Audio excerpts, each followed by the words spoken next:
Good afternoon, Colin here with Techout, and today I want to do a little comparison of little first impressions of the Galaxy S25 Edge coming from somebody who's been using the Galaxy S25 Ultra and the iPhone 16 Pro Max and just other phones in that kind of general category, and switching to something with, a smaller battery and, something super thin like this. I'm going to start off by saying this is just first impressions, coming from the S25 Ultra. It's not a battery life review or anything like that. I haven't even been using this phone for 24 hours. But again, that's what a first impression is. I just want to kind of, you know, things I noticed right off the bat coming from one to the other. So, first things first is, if you have the S25 Ultra, what is the advantage to the S25 Edge? Is it a downgrade? Stuff like that. So, first off, if you have an S25 Ultra, should you run out and go buy an S25 Edge? Probably not, unless you're an enthusiast, something like that. There's really no point. You're not going to gain anything necessarily. You probably would lose a little bit coming from an Ultra to an Edge, but at the same time, if you don't have one, which one should you choose?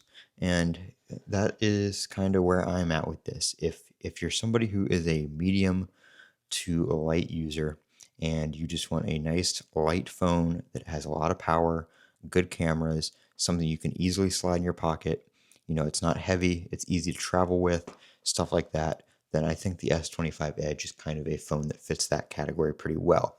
Now, if you're a heavy user and you need, battery life for, demanding applications or, long-term, all day, every day on your phone usage, then I think the S25 Ultra is probably going to be something you should lean towards just because it's got the bigger 5,000 milliamp hour battery. You have the S Pen for those power users and, business kind of stuff, all that kind of stuff. But if you're just the average phone user, maybe you're somebody who usually just buys like an iPhone 16 or a standard, Galaxy S25 or S25 Plus, then I think if you want something that's a little bit larger but not heavier, I think the S25 Edge might be something to look at. The battery life overall, just in my few hours I've had with it, does not seem to be terrible. I think this phone could get a light to medium user who's just scrolling some social media, texting, calling, some basic stuff like that. I think it'd still be a pretty much all day phone for you, especially in today's day and age where you get in your car.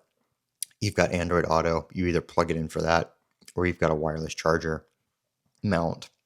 Throw it on there, top it back off on your way to work, on your way to the store. You know, you use it while you're out and about. You lose some battery there. You throw it back on your wireless charger in between stops, on your way home, whatever the case may be. Top it back up a little bit. It's got Qi 2 ready. It doesn't have the magnets on it, but if you get a case with the magnets, it's Qi 2 ready or Qi 2 compatible. So you can, wireless charge at 15 watts. So you can get it topped up pretty quickly doing that, especially if you're just, retopping it off 5 or 10% at a time. You know, Pretty easy to do. Throw it on a wireless charger on your desk, no issues. So I think that the battery worry that a lot of people have had when this phone was announced and that the battery is only 3,900 milliamp hours, I think that is kind of an invalid claim now.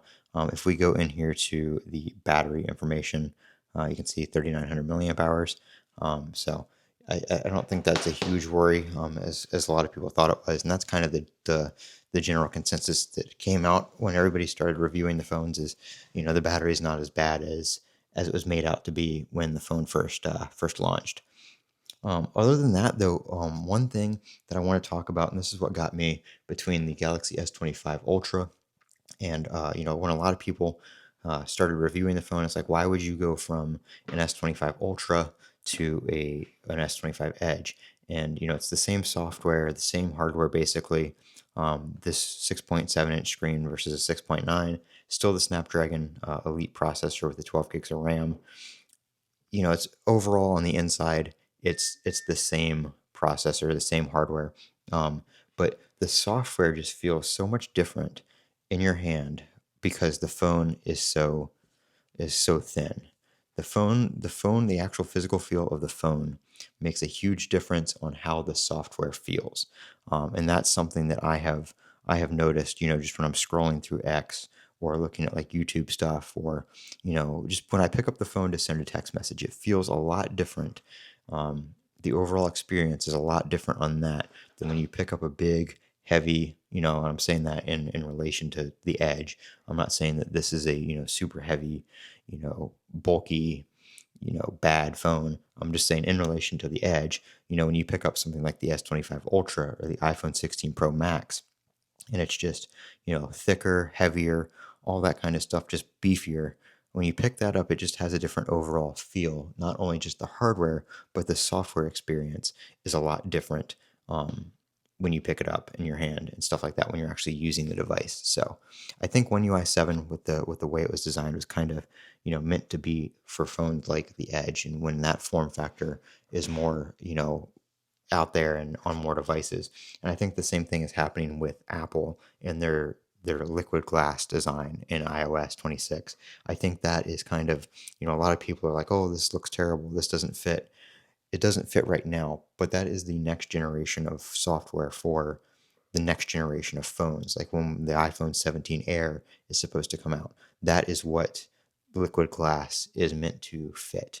When you have liquid glass iOS 26, and the iPhone 17, I think that is going to be a totally different experience when the device looks like this. I think that it's going to feel a lot different. People are going to have a lot different opinions about the liquid glass iOS design when their iPhone hardware is like this. So that's one thing to keep in mind. You have to actually experience this phone in person. You can't just look at this phone online and look at this phone, software wise. You actually have to feel this phone in your hand, how light it is, how thin it is. And if you want to get a feel for it, if you know anybody that either has one of these, obviously you can try that.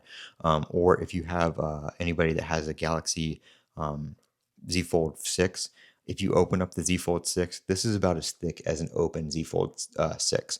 So that's kind of will get you a little bit of an idea. Obviously, the Z Fold 6 is a little heavier, but that'll kind of get you an idea on what that is like thickness wise. If you fold it open, and you just have one edge, it's not sandwiched together, that is the thickness that you kind of get. And that's what it reminds me of, because my Z Fold 6 felt really good when it was open like that as well, with the squared sides and the super thin design.